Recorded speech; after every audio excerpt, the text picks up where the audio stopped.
तो study with Danish YouTube channel पर आपका स्वागत है। और आज हम हिंदी में पढ़ेंगे संज्ञा। संज्ञा के प्रकार, कल हमने संज्ञा का मतलब बता दिया था, संज्ञा का अर्थ भी बता दिया था, संज्ञा के प्रकार भी, भेद भी बता दिए थे हमने।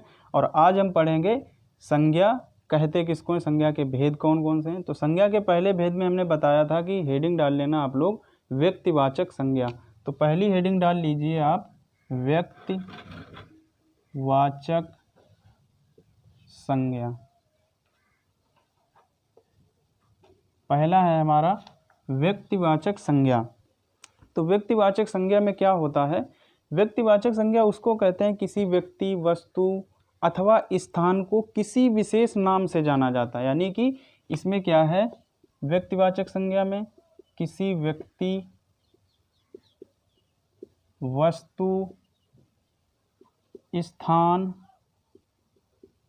स्थान को किसी विशेष नाम से जाना जाता है, किसी विशेष नाम से जाना जाता है, किसी विशेष नाम से जाना जाता है।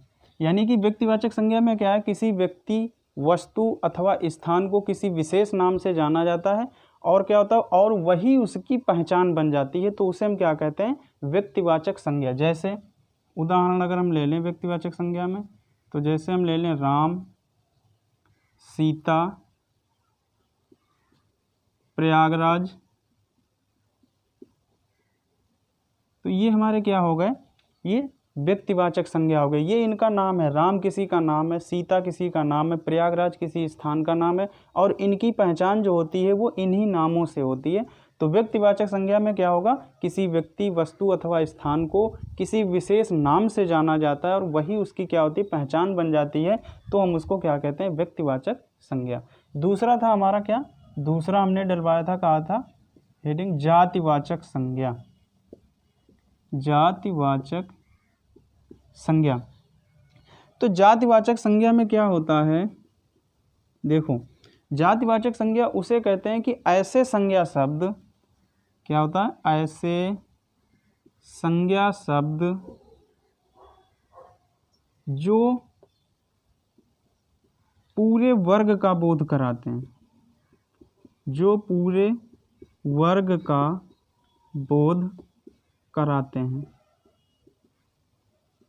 यानी कि जातिवाचक संज्ञा में क्या होगा कि ऐसे संज्ञा शब्द जो अपने किसी पूरे वर्ग का बोध कराते हैं उसको हम क्या कहते हैं, जातिवाचक संज्ञा। जैसे अगर हम उदाहरण ले लें तो उदाहरण से आपको जल्दी समझ में आएगा। उदाहरण ले लें जैसे लड़का, लड़का, दूसरा हो गया लड़की, तीसरा अगर हम कह लें महिला।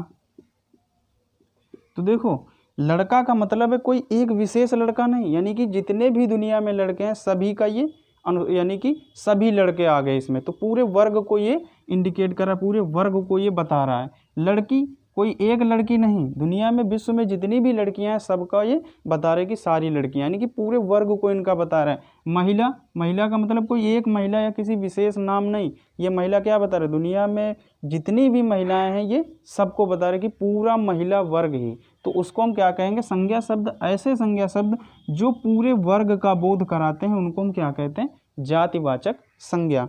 अगला हमने बता, तीसरा हमारा था भाववाचक संज्ञा।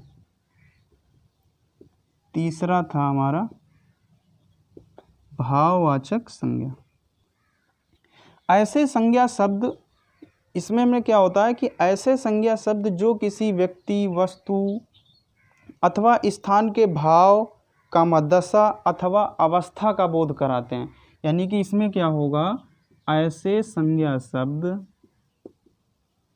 ऐसे संज्ञा शब्द जो किसी व्यक्ति, वस्तु, स्थान के भाव, दशा अथवा अवस्था का बोध कराते हैं, अवस्था का बोध कराते हैं, उनको हम क्या कहते हैं, भाववाचक संज्ञा। अब एक चीज़ इसमें यह भी ध्यान रखना कि भाववाचक संज्ञा कहते हैं किसको हैं, ऐसे संज्ञा शब्द जो किसी व्यक्ति, वस्तु, स्थान के भाव, दशा अथवा अवस्था का बोध कराते हैं उनको हम क्या कहते हैं, भाववाचक संज्ञा कहते हैं। और एक पॉइंट इसमें और लिख लेना कि इनका बहुवचन नहीं होता, इनका बहुवचन नहीं होता, यानी कि क्या, भाववाचक संज्ञा का क्या, बहुवचन नहीं होता है। इस बात को ध्यान रखना है हमें कि भाववाचक संज्ञा का बहुवचन नहीं होता है। अब जैसे उदाहरण ले लें कि भाववाचक संज्ञा के उदाहरण कौन से होंगे, तो भाववाचक संज्ञा के उदाहरण होंगे जैसे अगर हम ले लें बचपन, बचपन ले लें, भाईचारा, भाईचारा, प्रेम, स्नेह, ये हमारे क्या हैं, ये हमारे भाव हैं। बचपन एक भाव है, भाईचारा एक भाव है, प्रेम एक भाव है, स्नेह एक भाव है। तो ऐसे संज्ञा शब्द जो किसी व्यक्ति, वस्तु, स्थान के भाव, दशा अथवा अवस्था का बोध कराते हैं उसको हम क्या कहते हैं, भाववाचक संज्ञा कहते हैं। अब आगे हम लोग डालेंगे, इसके बाद जो 4 नंबर पर आएगा हमारा वो आएगा समूहवाचक संज्ञा। अगली हेडिंग डाल लीजिए आप लोग, समूहवाचक संज्ञा। अब देखो समूहवाचक संज्ञा में क्या होगा, समूहवाचक संज्ञा। अब देखो समूहवाचक संज्ञा में क्या होगा कि ऐसे संज्ञा शब्द जो किसी व्यक्ति अथवा स्थान, ऐसे संज्ञा शब्द जो किसी व्यक्ति अथवा वस्तु के समूह, ऐसे संज्ञा शब्द यानी कि ऐसे संज्ञा शब्द जो किसी व्यक्ति, जो किसी व्यक्ति कामा वस्तु के समूह, समूह कह लो या इसको एक नाम और दे सकते हैं हम, समुदाय, समुदाय का बोध कराते हैं, का बोध कराते हैं। यानी कि समूहवाचक संज्ञा से ही हमको पता चला समूह क्या होगा कि कोई पूरा एक ग्रुप होगा उसका बोध कराएगा, तो उसे हम वहाँ पर समूहवाचक संज्ञा कहें। यह समुदाय का, पूरे समुदाय का बोध कराएगा। जैसे अगर हम ले लें यहाँ पर, जैसे ले लें जनता, जनता क्या है, एक समूह है। जैसे ले लें हम सेना, सेना हो गई।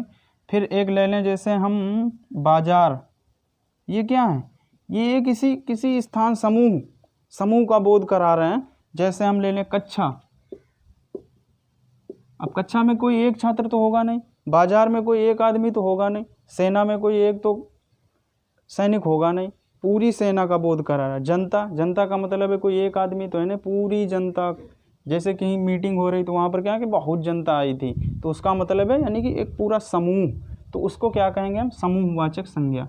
इसके बाद 5वां हमने बताया था द्रव्यवाचक संज्ञा, द्रव्यवाचक संज्ञा। अब देखो द्रव्यवाचक संज्ञा में क्या होगा, द्रव्यवाचक संज्ञा में क्या होगा, ऐसे संज्ञा शब्द जो किसी, यानी कि ऐसी वस्तु का बोध कराएंगे जिसको हम नाप और तौल सकते हैं, उसको हम क्या कहेंगे, द्रव्यवाचक संज्ञा।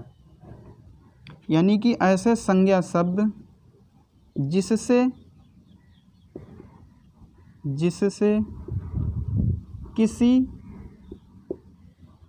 किसी द्रव्य अथवा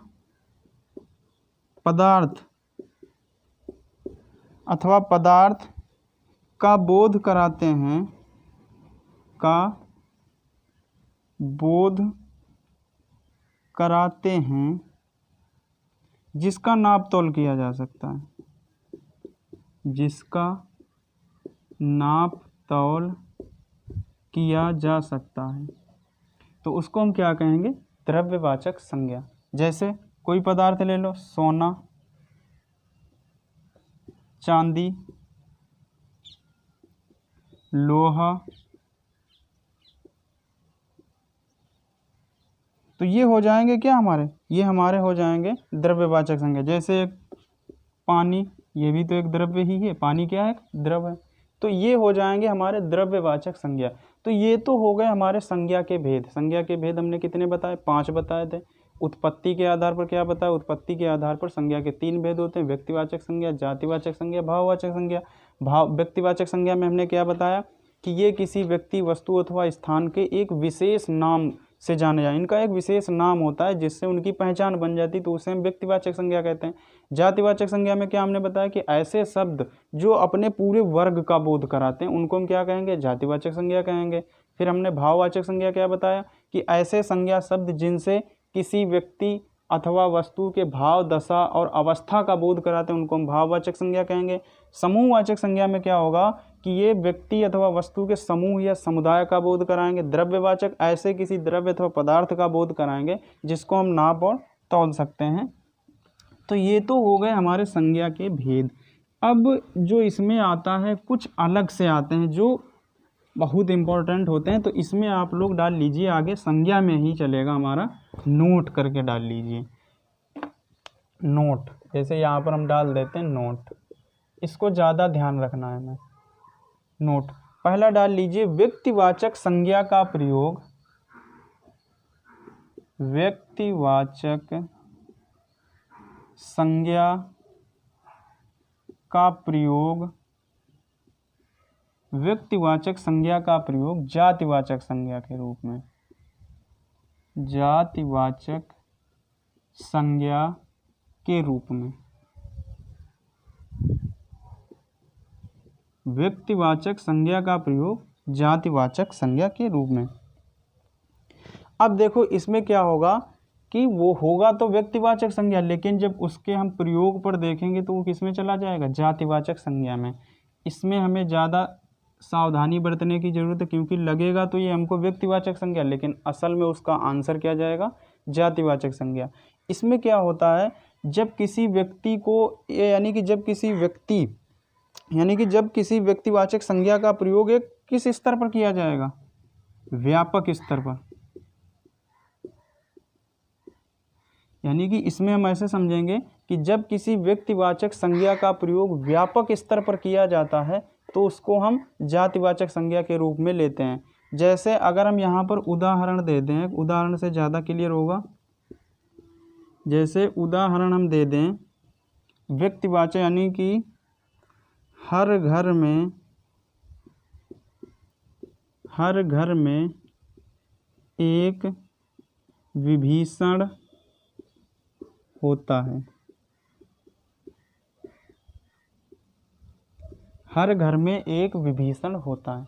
अब देखो विभीषण यहाँ पर क्या है, विभीषण यहाँ पर एक किसी का नाम है, व्यक्ति विशेष का नाम है विभीषण, तो यहाँ पर हुआ हमारा व्यक्तिवाचक संज्ञा। लेकिन अब अगर हम देखें इसके प्रयोग पर, हर घर में एक विभीषण होता है। विभीषण ने कार्य क्या किया, रावण को धोखा दिया, यानी कि कहते हैं कि घर का भेदी लंका ढाबे, तो विभीषण ने क्या दिया था, घर का भेद दिया था। तो यहाँ पर क्या विभीषण कार्य क्या कर रहे हैं कि दुनिया में जितने भी लोग घर का भेद देते हैं बाहर, यानी कि घर का भेद देते हैं, तो उनको हम किसकी संज्ञा दे देते हैं, विभीषण को। यानी कि भेद देने वाले व्यक्ति को हम किसकी संज्ञा दे रहे हैं, विभीषण की। तो अब क्या कह रहे हैं कि जितने भी दुनिया में भेद देने वाले व्यक्ति हैं उनका ये क्या कर रहा है, इनकी ये अगुवाई कर रहा है विभीषण। यानी कि जितने भी दुनिया में भेद देने वाले व्यक्ति हैं उनका ये क्या कर रहा है, पूरा ये अनुसरण कर रहा है विभीषण। यानी कि उनके पूरे वर्ग को क्या कर दिया गया, एक विभीषण का नाम दे दिया गया। यानी कि दुनिया में बहुत से लोग भेद खोलते हैं, अपने घर का भेद देते हैं, तो उनमें क्या कहते हैं, वो कहते हैं कि विभीषण है हमारे घर में। तो विभीषण का मतलब है जितने भी लोग अपने भेद बाहर देते हैं उनको ये क्या कर रहा है, विभीषण का नाम दिया जा रहा है, विभीषण का नाम दिया जा रहा है। यानी कि वो जितने भी भेद देने वाले लोग हैं उनके पूरे वर्ग को ये इंडिकेट कर रहा है। यानी कि ना कि एक विभीषण बता रहा है, ये दुनिया में जितने भी लोग हैं और घर का भेद बाहर देते हैं, ये उनको क्या कर रहा है, ये पूरे वर्ग को इंडिकेट कर रहा है। तो यहाँ पर विभीषण व्यक्तिवाचक संज्ञा ना होकर के क्या होगा, ये होगा हमारा जातिवाचक संज्ञा के रूप में, क्योंकि ये पूरे वर्ग को इंडिकेट कराने की, पूरे वर्ग को आगे लेकर चल रहा है। तो ये विभीषण यहाँ पर व्यक्तिवाचक संज्ञा ना होकर के विभीषण क्या है, यहाँ पर जातिवाचक संज्ञा है। यानी कि घर के भेद देने वाले के जितने भी लोग हैं उनके पूरे वर्ग को ये बता रहा है कि विभीषण है। तो यहाँ पर ये विभीषण क्या हो गया, हमारा व्यक्तिवाचक संज्ञा ना होकर के विभीषण हमारा यहाँ पर क्या है, जातिवाचक संज्ञा है। जैसे एक दूसरा उदाहरण ले लेते हैं, दूसरा उदाहरण ले लें, भारत में जयचंदों की कमी नहीं है, जयचंदों की कमी नहीं है। अब देखो यहाँ पर जयचंद क्या है, यहाँ पर जो जयचंद है वो एक व्यक्ति विशेष का नाम है, लेकिन यहाँ पर क्या कर रहा है, उदाहरण देखें, भारत में जयचंदों की कमी नहीं, जयचंद ने क्या किया था, धोखा दिया था। तो अब जितने भी दुनिया में लोग, यानी कि जितने भी भारत में लोग धोखा दे रहे हैं, उनके पूरे वर्ग को कौन लेकर चल रहा है, उनके पूरे वर्ग को किस नाम से जाना जा रहा है, जयचंद के नाम से। और जातिवाचक संज्ञा में हमने क्या बताया था, यानी कि ऐसे संज्ञा शब्द जो अपने पूरे वर्ग का बोध कराते हैं उनको हम क्या कहते हैं, जातिवाचक संज्ञा कहते हैं। यहाँ पर नाम तो व्यक्तिवाचक, नाम है जयचंद, काम क्या कर रहा है, व्यक्तिवाचक संज्ञा ही लगेगा, लेकिन अगर हम इसका प्रयोग देखेंगे तो ये कहाँ पर जा रहा है, ये धोखा देने वालों के पूरे वर्ग को लेकर चल रहा है, यानी कि उस पूरे वर्ग को हम क्या कहेंगे, जयचंद। कभी कभी हमारे घर में हमारे भाई धोखा दे दें तो कहेंगे अरे भाई नहीं, वो हमारा जयचंद है। इसका मतलब है कि जयचंद ने वो धोखा देता है, उसने धोखा दिया है। तो ये धोखा देने वालों के पूरे वर्ग को बता रहा है। तो यहाँ पर जयचंद क्या हो जाएंगे, जयचंद हो जाएंगे यहाँ पर जातिवाचक संज्ञा।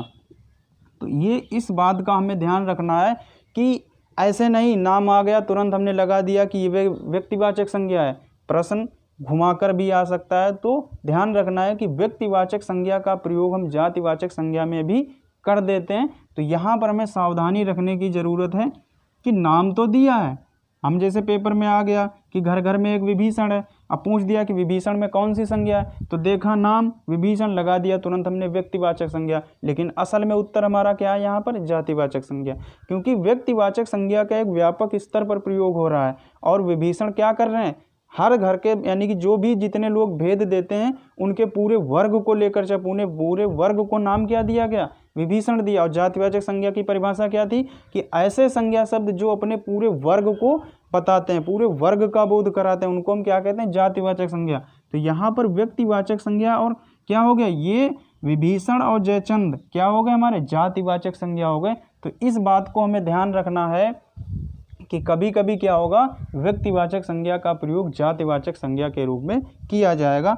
अब अगला डालते हैं हम, इसमें नोट में ही चलना है, जातिवाचक संज्ञा का प्रयोग व्यक्तिवाचक संज्ञा के रूप में। अगला डालना है हमें जातिवाचक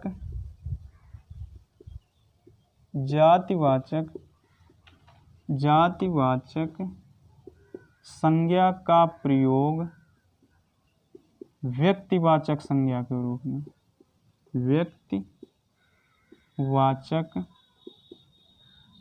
संज्ञा के रूप में। यानी कि अब देखो, पहले हमने क्या बताया कि व्यक्तिवाचक संज्ञा का प्रयोग जातिवाचक संज्ञा के रूप में हो जाएगा कभी कभी, और कभी कभी क्या होगा कि जातिवाचक संज्ञा का प्रयोग व्यक्तिवाचक संज्ञा के रूप में होगा।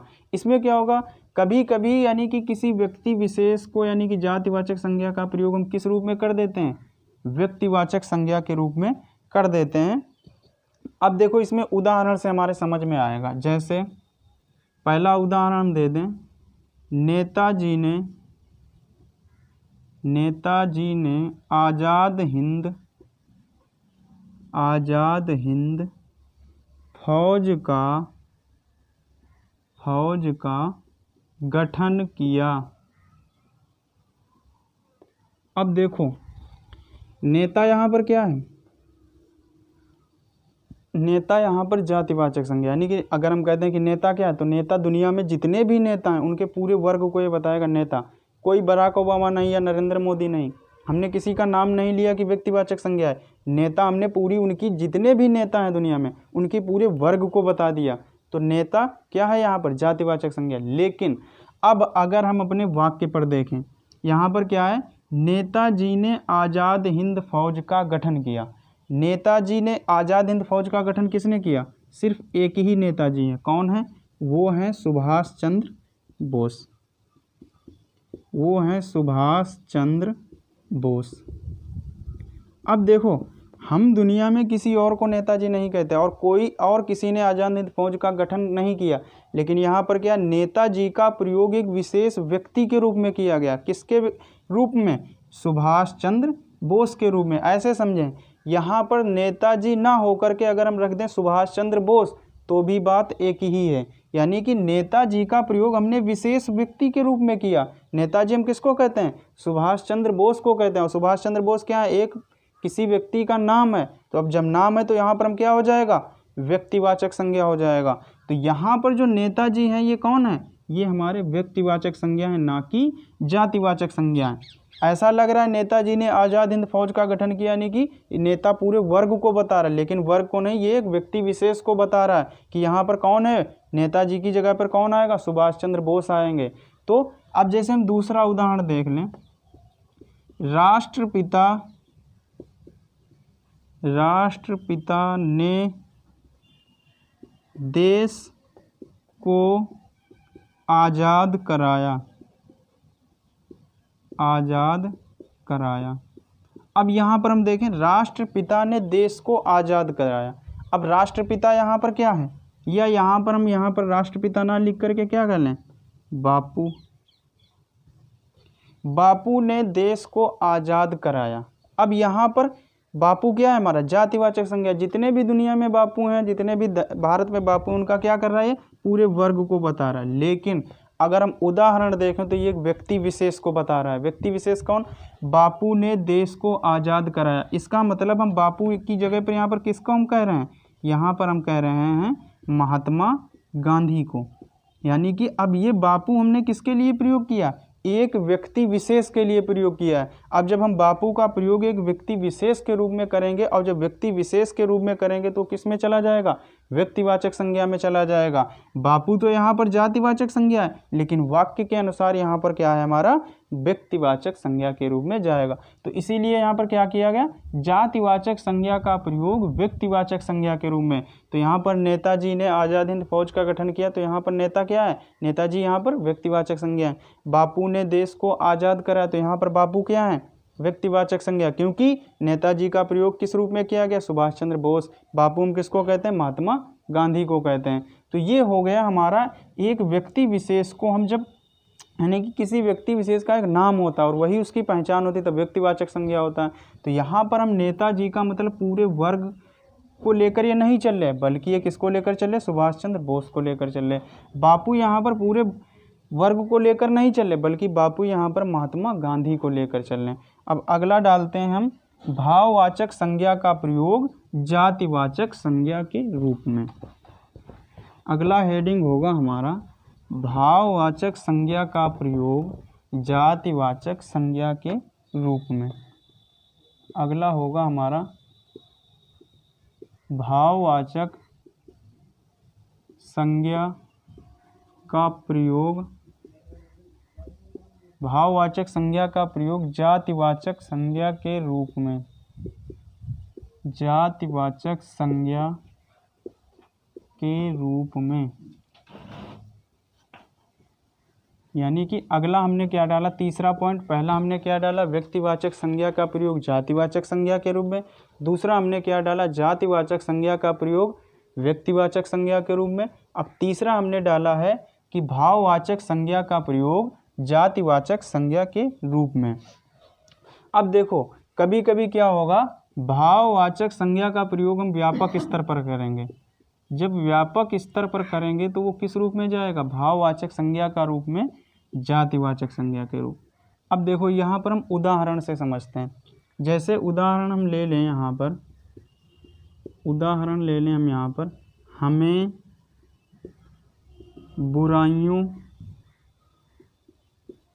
बुराइयों से दूर रहना चाहिए।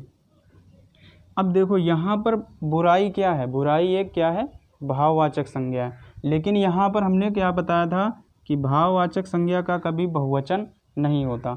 अब यहाँ पर हम बुराई एक भाववाचक संज्ञा है, लेकिन यहाँ पर हमसे क्या कहा जा रहा है? हमें बुराइयों से दूर रहना चाहिए। बुराई तो एक भाव है, भाव से हम दूर कैसे रहेंगे? तो यहाँ पर बुराइयों का मतलब है बुरे लोगों से, यानी कि यहाँ पर बुराइयों का मतलब क्या है? बुरे लोगों से। अब बुरे लोग पूरे वर्ग को बताएंगे, बुरे लोग, तो ये क्या हो जाएगा? हमारा जातिवाचक संज्ञा हो जाएगा। तो इसमें क्या है, कभी कभी क्या होगा, भाववाचक संज्ञा का प्रयोग जातिवाचक संज्ञा के रूप में किया जाएगा। सबसे पहली बात तो यही ध्यान रखना है कि भाववाचक संज्ञा का कभी बहुवचन नहीं होता। बुराई, बुराई एक भाव है, लेकिन बुराइयों यहाँ पर किया गया, बुराइयों से दूर नहीं रहना, हमें बुराई से दूर रहना, ना कि बुराइयों से।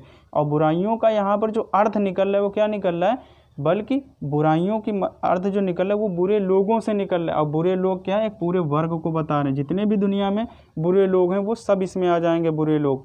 अब जब एक पूरे वर्ग का कोई बोध कराता है तो उसको हम क्या कहते हैं, जातिवाचक संज्ञा कहते हैं। तो हमें बुराइयों से दूर रहना चाहिए, इसका मतलब है बुराइयों से ना, बुरे लोगों से तात्पर्य।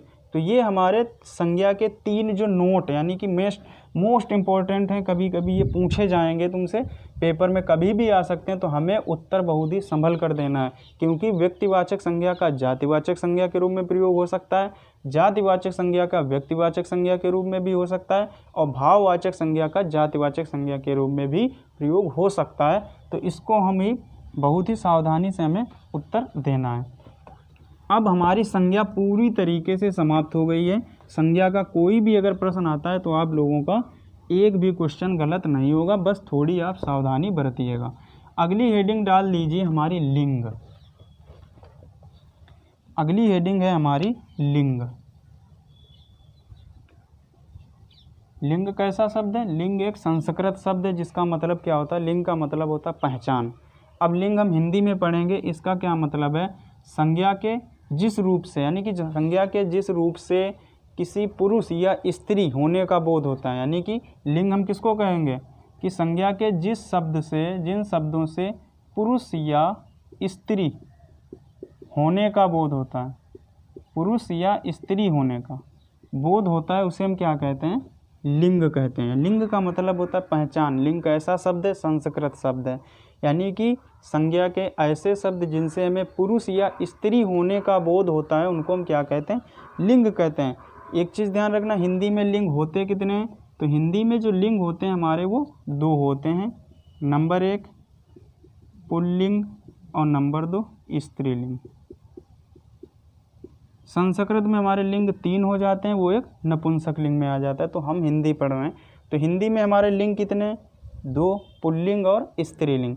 अब पुल्लिंग किसको कहते हैं, यानी कि जिन संज्ञा शब्दों से, यानी कि हमें पुरुष जाति का बोध होता है, पुरुष होने का बोध होता है, पुरुष होने का बोध होता है, यानी कि जिन संज्ञा शब्दों से हमें पुरुष होने का बोध होता है उनको हम क्या कहते हैं, पुल्लिंग कहते हैं। और जिन संज्ञा से शब्दों से हमें स्त्री होने का बोध होता है, स्त्री होने का बोध होता है, उनको हम क्या कहते हैं, स्त्रीलिंग कहते हैं। अब इसमें दिक्कत आती है, ऐसे तो हम पहचान लेते हैं कि पुल्लिंग कौन से हैं, राम, श्याम, ये हमारे क्या हैं, पुल्लिंग हैं। और स्त्रीलिंग हमारे क्या हैं, जैसे सीता, गीता, ये हमारे क्या हैं, स्त्रीलिंग हैं। इनको तो हम तुरंत पहचान लेंगे। तो लिंग कोई ज़्यादा बड़ा चैप्टर नहीं, अभी तुरंत समाप्त हो जाएगा। लेकिन इसमें ध्यान देने की बात है, ये हमसे पुल्लिंग में राम, श्याम ये नहीं पूछा जाएगा। इसमें जो हमसे पूछे जाते हैं बड़े ही टफ क्वेश्चन पूछे जाते हैं कि ये इसमें ये कौन, ये स्त्रीलिंग है या पुल्लिंग है। जैसे हम कुछ उदाहरण लिख रहे हैं, जैसे घी, जैसे घी, फिर लिख लें हम पानी, पानी, फिर लिख लें हम दही, जैसे लिख लें हम भारत, फिर लिख लें हम हीरा, फिर एक लिख लें हम घी, दही, पानी। तो इतना ही रखें। अब देखो इसमें क्या होगा, कभी भी स्त्रीलिंग और पुल्लिंग पेपर में आ जाए कि इसमें कौन सा लिंग है, पुल्लिंग है या स्त्रीलिंग है। तो देखो जैसे हमें क्या करना है कि जो शब्द दिया गया है उसको हम अपनी भाषा में प्रयोग करेंगे। जैसे घी है, हम कहेंगे घी खाया जाता है, ना कि घी खाई जाती है। तो हमें क्या पता चल गया, हमने कहा घी खाया जाता है, तो हमारी भाषा में, हमारी भाषा का है ये, घी खाया जाता है। तो ये क्या निकल रहा, घी खाया जाता है, तो इसका मतलब ये पुल्लिंग है। पानी, पानी पिया जाता है, ना कि पानी पी जाती है। हम ये कभी नहीं कहेंगे कि पानी पी जाती है, क्या कहेंगे, पानी पिया जाता है। फिर दही, हम क्या कहेंगे, दही खट्टा होता है, ना कि हम ये कहेंगे दही खट्टी होती है। तो यहाँ पर हमारा क्या निकल रहा, दही खट्टा है, या दही खट्टा होता है तो हमारा पुल्लिंग निकल रहा है। भारत क्या है, भारत एक देश है, तो ये हमारा क्या हो गया, पुल्लिंग हो गया। हीरा, हीरा क्या है, एक धातु है। हीरा बहुत मजबूत होता है, ना कि हम कहेंगे हीरा बहुत मजबूत होती है। तो यहाँ से हमें क्या पता चल गया, हीरा एक बहुत मजबूत होता है या हीरा एक धातु है। तो यहाँ से हमें क्या पता चल गया कि लिंग का हम पता कैसे कर सकते हैं अपने सरलतम रूप में। इन शब्दों का प्रयोग हम किस में कर दें, अपनी भाषा में प्रयोग कर दें, तो हमारे क्या हो जाएंगे, लिंग हमें पता चल जाएगा। जैसे स्त्रीलिंग में हम लिख दें भूख, भूख, कोयल, कोयल, यमुना, फिर लिख दें हम यमुना लिख दें, फिर लिख दें हम बनावट, बनावट, फिर लिख दें हम खटिया। अब देखो, अब इसको हम अपनी भाषा में प्रयोग करें, हम क्या कहेंगे, भूख बहुत ज़ोर से लगी है। हम ये नहीं कहेंगे भूख बहुत ज़ोर से लगा है, भाषा गलत हो जाएगी। हम क्या कहेंगे, भूख बहुत तेज़ी से लगी है, बहुत भूख लग रही है। तो हमें यहाँ से क्या पता चल जाएगा, भूख हमारी क्या है, स्त्रीलिंग है।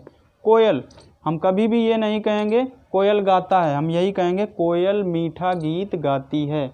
हर किताब में, हर जगह, हर इंसान यही कहेगा कोयल मीठा गीत गाती है, ना कि कोई ये कहेगा कोयल मीठा गीत गाता है। तो कोयल हमारा क्या चल गया, स्त्रीलिंग। यमुना क्या है, एक नदी है, यमुना का पानी या यमुना नदी बहती है, तो हम क्या कहेंगे, स्त्री। नदियों के नाम स्त्रीलिंग में आते हैं, लेकिन एक हमें ध्यान रखना है कि 2-3 नदियां ऐसी हैं जो पुल्लिंग में आती हैं, जैसे सिंधु, सिंधु, ब्रह्मपुत्र और सोन। ये 3 नदियां जो हैं हमारी किस में आएंगी, ये तीनों की तीनों हमारी पुल्लिंग में आएंगी, और जितनी भी सभी नदियां हैं वो हमारी किस में चली जाएंगी, स्त्रीलिंग में चली जाएंगी। हम क्या कहेंगे, जैसे बनावट, कहेंगे ये या इस दीवार की बनावट अच्छी है, ना कि हम ये कहेंगे इस दीवार का बनावट अच्छा है। यहाँ से हमें पता चल जाएगा कि हमारा स्त्रीलिंग है पुल्लिंग है। खटिया, खटिया पड़ी है, खटिया ज़मीन पर पड़ी है, ना ये कहेंगे खटिया ज़मीन पर पड़ा है। तो हम यहाँ से क्या पता कर सकते हैं कि कौन स्त्रीलिंग है कौन पुल्लिंग है। तो स्त्रीलिंग और पुल्लिंग होने का भेद हम कैसे करेंगे, उसको हम अपनी भाषा में प्रयोग करके पता कर लेंगे। कुछ शब्द ऐसे होते हैं जो स्त्रीलिंग में भी वही प्रयोग किए जाते हैं, पुल्लिंग में भी वही प्रयोग किए जाते हैं, तो उसमें हमें कोई दिक्कत नहीं लेनी है। हमें सिर्फ ये ध्यान रखना है कि हमको अपनी याद नहीं करना है कभी भी, हमें क्या करना है, अपनी भाषा में इनको प्रयोग करना है, पता लगा लेना है कि स्त्रीलिंग है या पुल्लिंग है, तुरंत पता चल जाएगा। तो आज हमारी हिंदी की क्लास यहीं पर समाप्त होती है। तो आज हमारी संज्ञा पूरी हो गई और लिंग पूरे हो गए। उम्मीद करते हैं कि आप लोगों को ये क्लास अच्छे से समझ में आएगी, और क्लास को पूरा देखा करिए, तो आपको पूरा का पूरा चैप्टर क्लियर हो जाएगा। तो जय हिंद दोस्तों।